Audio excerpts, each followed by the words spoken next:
Hey, this is Kevin in Texas. These are my 5 takeaways from college football bowl week. Takeaway number 1, I am fully on board with the expanded 12-team playoff. Now, I've been as skeptical, maybe even more so, than anyone else of this 12-team expansion. But yesterday's semifinal round made me a believer. The 2 lower-ranked teams in the equation, TCU and Ohio State, 2 teams that did not win their conference, played hellaciously good football games yesterday. TCU coming out on top, Ohio State falling just short. Those games were outstanding. Both the lower-ranked teams deserved to be there, and they played extremely well. So I am now fully on board with the expanded playoff because we're just going to get more games like we saw on Saturday. Takeaway number 2, the minor bowl games are still important. If you happen to watch the Liberty Bowl, Kansas versus Arkansas, if you happen to watch the Sun Bowl, Pittsburgh, UCLA, 2 outstanding football games that had no impact whatsoever on the playoff chase. The minor bowl games, like those 2 games, are still incredibly important. And not only are those bowl games going to be good for the programs itself, getting extra reps, seeing who's going to be a better fit for next year's squad, many of them are also going to be very entertaining, just like the Sun Bowl, just like the Liberty Bowl. So the minor bowl games, the non-playoff bowls, still very important in college football.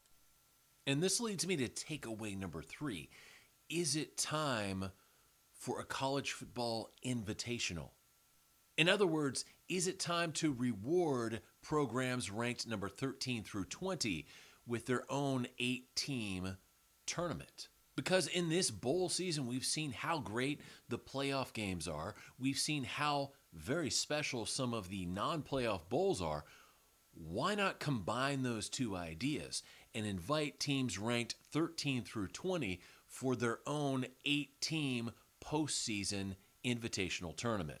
And you can utilize the existing bowl system to play some of those games. So, for example, for this 8-team invitational, you could have the first round at the home stadium of the higher-ranked teams, teams 13, 14, 15, and 16. Then for the last 2 rounds, you would utilize current bowls to fill in those slots and have those teams play. And you kind of get a best of both worlds scenario. You have teams that are not in the national championship chase still have a reason to show up for the postseason, and you're stocking those postseason bowls, those non-playoff bowls, with really intriguing games.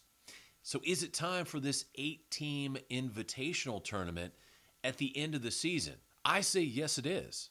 And I want to thank Steve from Buffalo for coming up with that suggestion. Takeaway number 4, I am moving the Big 12 to the number 2 spot as far as conference power rankings.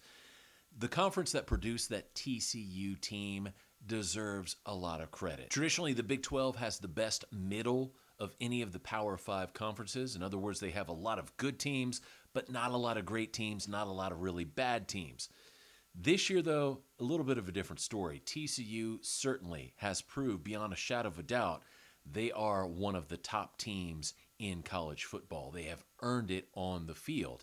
And I think a lot of that credit goes to the Big 12 Conference because TCU sharpened themselves in that gauntlet of a regular season schedule down in the Big 12. So I have moved the Big 12 to the 2 spot in conference rankings for college football.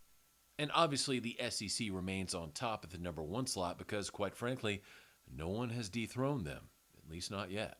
Takeaway number 5, the Georgia Bulldogs have an outstanding radio broadcast team. I was not able to watch the Georgia-Ohio State game, so I chose to listen to it on the radio via the internet. And I did so via Sports Radio 680 or 93.7 FM, The Fan in Atlanta. And I had an outstanding experience doing that. It reminded me of being a kid and listening to games late at night when I was supposed to be sleeping. It was a great and fun experience, and I'm actually going to do it again for the national championship game. So if you're not able to watch this game for whatever reason, I certainly suggest tuning in to The Fan and listening to the Georgia Bulldogs radio broadcast team call the game. They do an outstanding job. Those are my 5 takeaways from the bowls and playoffs. I thought it was an outstanding week of college football, really capped off nicely by those 2 playoff games on Saturday. Now, the ultimate experience, of course, comes on Monday the 9th with the national championship game between TCU and Georgia. I'll be back a little bit later on to talk about that particular matchup. Until then, Happy New Year, God bless you, and I'll talk to you later.